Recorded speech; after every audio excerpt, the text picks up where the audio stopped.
అందరికీ నమస్కారం. మనం గుడికి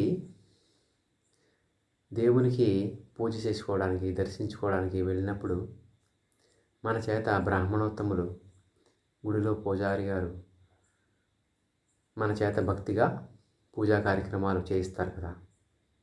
ఎంతో తన్మయంగా మనం భక్తి పారవశ్యంతో పూజా కార్యక్రమంలో పాల్గొంటాం. ఆ బ్రాహ్మణోత్తములు మన చేత చేయించినటువంటి విధానం,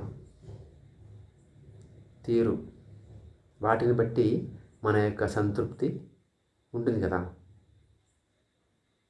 ముఖ్యంగా తూర్పుగోదావరి జిల్లా గొల్లల మామిడాడ గ్రామంలో ఉన్నటువంటి అన్ని దేవాలయాలలో ఉన్న బ్రాహ్మణులు కూడా అన్ని జిల్లాల చుట్టుపక్కల ఉన్నటువంటి అన్ని జిల్లాల వారికి కూడా ఆదర్శం.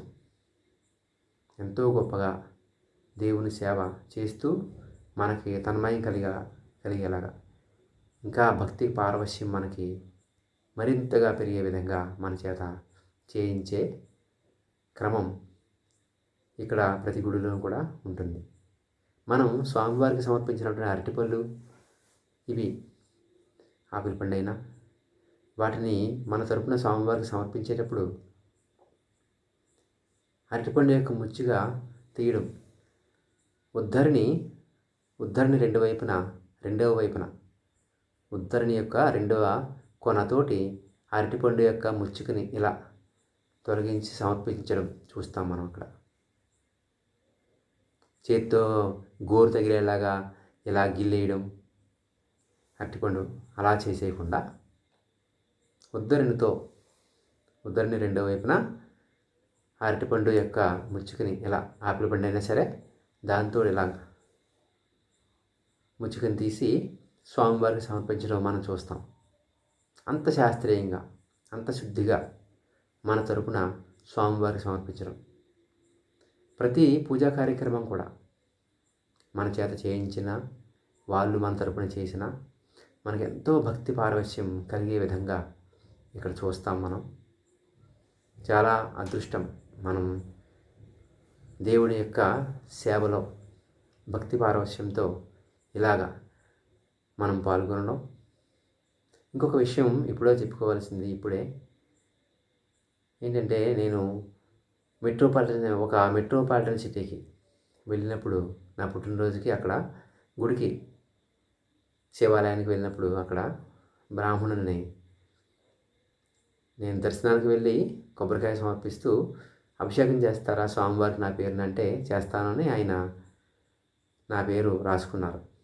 బుక్లో చిన్న బిల్ బుక్, అదే చిన్న రసీదు బుక్ మీద నా పేరు, గోత్రం రాసేసి ఆ రసీదుని ఆయన నోట్లో ఇలా వేలు తడి చేసుకుని ఇలా చింపి, నేను అక్కడ పెట్టినటువంటి సమర్పించిన కొబ్బరికాయ ముక్కల్ని ఆ వేలుతోటే గుంజు మీద ఇలా పట్టుకుని లోపల పట్టుకెళ్తున్నారు. అప్పుడు నేను అన్నాను, సంప్రోక్షణ చేసి పట్టుకెళ్ళండి, మీరు ఇలాగా తడి చేసుకున్నారు కదా అని అనవలసి వచ్చింది. బ్రాహ్మణుల్ని మనం అలాగా అనకూడదు కానీ అనవలసి వచ్చింది. ఆయన మామూలుగా నేను చేస్తానా నువ్వు చేస్తావా అన్నట్టుగా మాట్లాడతారు కదా, గమ్మునే ఒప్పుకోరు కదా, అలా అనవలసి వచ్చింది. అది అలాగే కొంచెం ముందుకు వచ్చేసరికి అక్కడ పువ్వుల దుకాణం ఉంది. ఒక ఆమె పువ్వులు అమ్ముతుంది అనకూడదు కూడా, అంత స్థాయిలో ఉంది ఆమె. అమ్ముతున్నారు ఆమె. నేను వెళ్ళి ఆమె దగ్గర పువ్వులు కొన్నాను.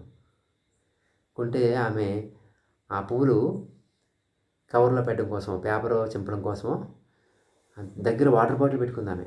వాటర్ బాటిల్ పైన క్యాప్కి హోల్ ఉంది, కన్నం పెట్టింది. ఆ వాటర్ బాటిల్ని ఇలా అని చేతికి తడి చేసుకుని ఆమె అక్కడే అదే ఏరియాలో కొంచెం ముందుకు వచ్చేసరికి అక్కడ వాటర్ బాటిల్ తడి చేసుకుని ఆ తడి వేలుతో పేపర్ ఇలా ఓపెన్ చేసి పువ్వులు దాంట్లో వేస్తుంది అన్నమాట. ఎంత డిఫరెన్స్, ఎంత తేడా అక్కడికి ఇక్కడికి. గుడిలో అలా అనిపించింది, అలా ఉంది. ఇక్కడ వచ్చేసరి పూల దుకాణం ఏమై నిజంగా నమస్కారం చేశాను ఆమెకి. చాలా థ్యాంక్స్ అమ్మా, ఎంత బాగా చేస్తున్నారు మీరు అని. చాలా ఎంత ఆనందం కలిగిందో నాకు, ఎంత బాగా చేస్తున్నారమ్మా మీరు అని.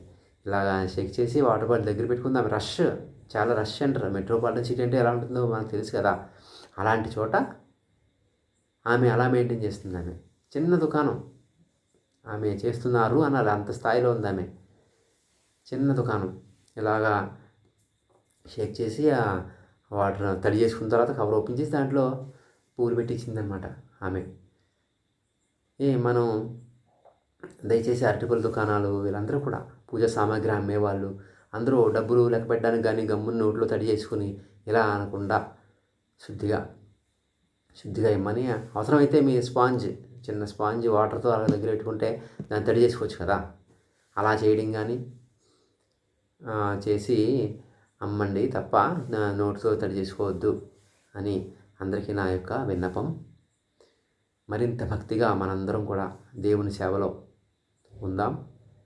గుడికి వెళ్ళినప్పుడు గోవిందా గోవిందా అని స్వామివారికి మనం నమస్కారాలు తెలియజేసుకుంటూ, శివాలయంకి వెళ్ళినప్పుడు హర హర మహాదేవ శంభో శంకర అని తెలుసుకుంటూ, జై శ్రీరామ్ అని ఎక్కడ మనం ఎదురైనా జై శ్రీరామ్ అని పలకరించుకుంటూ భక్తిగా గడుపుదాం. అందరికీ నా యొక్క ధన్యవాదాలు. ముఖ్యంగా సూర్యశ్రవణం ఈ ఛానల్ 180 మంది సబ్స్క్రైబర్స్తో ముందుకు సాగుతుంది.